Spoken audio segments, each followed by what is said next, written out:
मैं यहाँ DAV degree college में आया था, तो यही बराबर में आप जानते हैं जो मुजफ्फरनगर के रहने वाले हैं, जो छात्र यहाँ पढ़ चुके हैं कि बराबर में ही इंटर कॉलेज है, डीएवी इंटर कॉलेज। जी हाँ, जो छात्र जो यहाँ पढ़ चुके हैं और मेरी वीडियो देखते हैं वो समझ गए होंगे कि मैं जो मेरे साथ पढ़े हैं, मैं भी यहीं से शिक्षा इंटर तक ग्रहण किया हूँ। लेकिन मैं यहाँ क्यों आकर के वीडियो बना रहा हूँ, क्यों कवरेज कर रहा हूँ, उसके बारे में मैं आपको बता देता हूँ। ये एक ऐसा कॉलेज है जो पश्चिमी उत्तर प्रदेश का शायद नंबर 1 कहा जा सकता है, डीएवी इंटर कॉलेज। और जिस तरीके से यहाँ शिक्षा दी जाती है वो बाकी अगर हम बात करें काबिले तारीफ है। क्यों काबिले तारीफ है? जिस तरीके से यहाँ पर एक छात्रों को जब पढ़ते हैं और जिस तरह का नेतृत्व यहाँ का रहा है, वो शिव कुमार यादव रहे हों या यहाँ अरुण सर हैं, अजय सर हैं और कई छात्र हैं, अजय पाल सर हैं, जो माफ कीजिएगा कई शिक्षक हैं, जिन्होंने पूरी डेडिकेशन से ये दिखाया है कि साइंस विभाग को किस तरीके से अर्थ से फर्श पर ले जाया जा सकता है। तो मैं यहाँ जो मेरा बोलूँगा, जो कि राजनीतिक रूप से भी काफ़ी सक्रिय रहते हैं, लेकिन जब यहाँ रहते हैं तब राजनीति दूर रखते हैं। सर, जिस तरीके से इस विद्यालय को कहा जाता है कि बहुत ज़्यादा मेहनती यहाँ के शिक्षक हैं और बड़ा ये विद्यालय है, अब किस तरीके से ये आगे चल रहा है, किस तरीके से छात्रों को अपना 100% दे रहा है? डीएवी इंटर कॉलेज पहले भी उसी रफ्तार के साथ, उसी शिद्दत के साथ, उसी मेहनत के साथ बच्चों को स्वर्णिम भविष्य की ओर अग्रसरित कर रहा था। आज भी उसी रफ्तार के साथ हमारे सभी साथी बच्चों को आगे बढ़ाने का काम लगातार कर रहे हैं, चाहे वो शिक्षा के क्षेत्र में हो, चाहे अनुशासन के क्षेत्र में हो। डीएवी इंटर कॉलेज में उपस्थिति को आप देखें तो और विद्यालयों की तुलना में 80% से अधिक उपस्थिति रहती है। आज भी वही उपस्थिति बच्चों की है।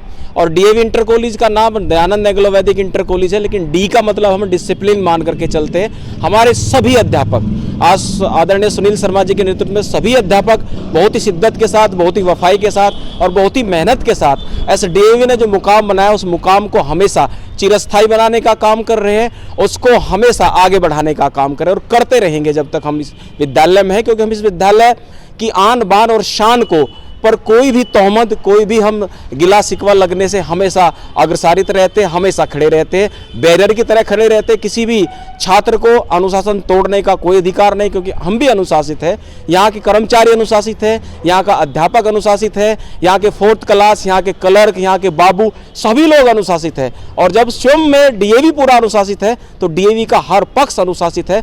और सबसे पहले जीवन को यदि आगे बढ़ाना है, चाहे वो डीएवी कॉलेज हो, चाहे ये देश हो, चाहे ये जिला हो, कोई भी हो, किसी को आगे बढ़ाना तो सबसे पहले अनुशासन का पाठ होना चाहिए।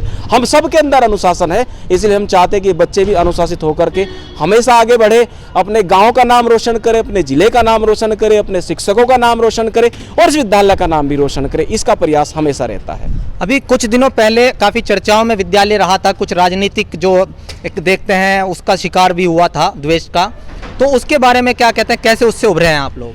नहीं, राजनीतिक द्वेष हमारे विद्यालय पर जो भी असामाजिक गतिविधि रहेगी, हम राजनीतिक द्वेष नहीं कहेंगे। जो भी लोग रहे हुए, चाहे वो मेरा भाई भी क्यों ना हो, चाहे हमारे शिक्षकों का भाई हो, यदि इस विद्यालय को कोई डिस्टर्ब करने की कोशिश करेगा तो वो हमारे लिए अच्छा है ही नहीं। हम उसको जवाब देंगे, चाहे वो पुलिस के माध्यम से जवाब दे, चाहे हम एकता के माध्यम से जवाब दें। हमेशा जवाब दिया है, आज भी जवाब देंगे, आज भी तत्पर है। अपने विद्यालय पर हम कोई भी आँच नहीं आने देंगे। हम शिक्षा देते हैं, हम सिखाते हैं बच्चों को कि अच्छा कैसे बना जा सकता है। हम खुद अच्छे बने हैं, इसलिए बच्चों को भी सिखाते हैं कि अच्छे बनने की दिशा में अभी डीआईओएस ने एक कदम उठाया था, तो वो जो जीन्स और टी-शर्ट वाली बातचीत थी, उसके बारे में क्या कहना चाहेंगे?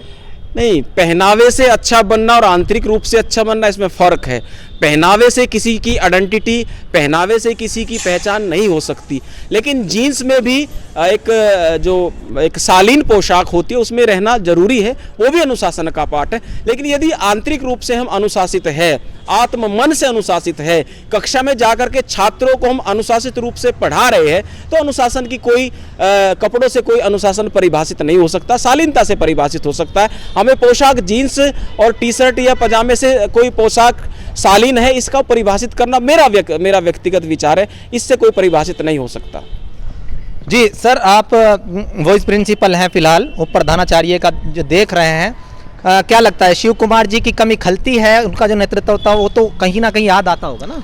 हाँ, उनके विचारों से ओतप्रोत होकर के ही हमारी टीम जो है आगे बढ़ रही है और वही ऊर्जा का स्रोत आज भी हमारे अंदर है, क्योंकि ये टीम वर्क है, किसी एक व्यक्ति का ये वर्क नहीं हो सकता।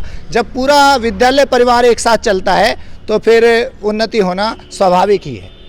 अभी फिलहाल कितने छात्र यहाँ पढ़ रहे हैं? करीब 4,500 विद्यार्थी हमारे यहाँ हैं। सेक्शन में तो काफ़ी भीड़ हो जाती होगी ना? सेक्शन में अब 100 के करीब स्टूडेंट रहते हैं। सुविधाओं की कुछ मांग?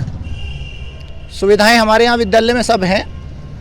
यानी जो यहाँ का मैनेजमेंट है वो काफ़ी अच्छे से उसको देख रहा है। हाँ, विद्यालय सरकार से कुछ जो मदद मिलती है? सरकार से तो किसी प्रकार की मदद यहाँ नहीं है। जो क्रीड़ा शुल्क है उसके अकॉर्डिंग क्रीड़ा का कार्य चलता है, और विज्ञान का शुल्क है, वो सब है ही।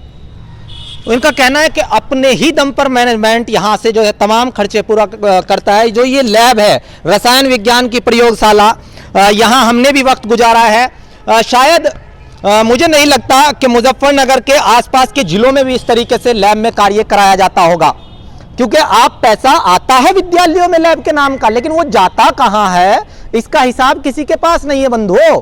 लेकिन यहाँ की जो रसायन विज्ञान से लेकर फिजिक्स और बायो की लैब है उसमें जितना आता है उससे कहीं ज़्यादा लगता है। तो इसीलिए मुझे, नहीं तो मैं अनावश्यक तो कहीं जाता नहीं, तारीफ में किसी की करता नहीं, क्योंकि आलोचना करना भी एक कला है। और लेकिन यहाँ अच्छा चलता है तो मैं तारीफ करने के लिए यहाँ आया था। लेकिन सबसे बड़ी बात जो यहाँ के विद्यालय के बारे में इन्होंने, जैसे अरुण सर ने कहा कि अनुशासन, वो और कहीं उसकी नज़ीर देखने को नहीं मिलती। आशा है कि इसी तरीके से बढ़ते रहे, लेकिन 4,500 बच्चों को संभालना ये वास्तव में कमाल है। और ऐसा कमाल है कि जब आप पढ़ा रहे हो और 4,500 बच्चों की आवाज़ सड़क तक न जाए, है ना अजीब बात। ये सिर्फ और सिर्फ डीएवी कॉलेज मुजफ्फरनगर में ही मुमकिन है, और इसकी वजह है यहाँ के शिक्षक और यहाँ की जो एक एकता है वो। लेकिन पिछले कुछ समय से चलिए यहाँ पर शिव कुमार जी के जाने के बाद कुछ ऐसे डेरा जमाने की कोशिश की गई थी, लेकिन इन्होंने उसको काफ़ी अच्छा जवाब दिया था। आशा है इसी तरीके से आगे बढ़ते रहे डीएवी कॉलेज, और जो छात्र हैं वो भी इसी लगन के साथ पढ़ते रहें। परफेक्ट खबर, आपकी आवाज आप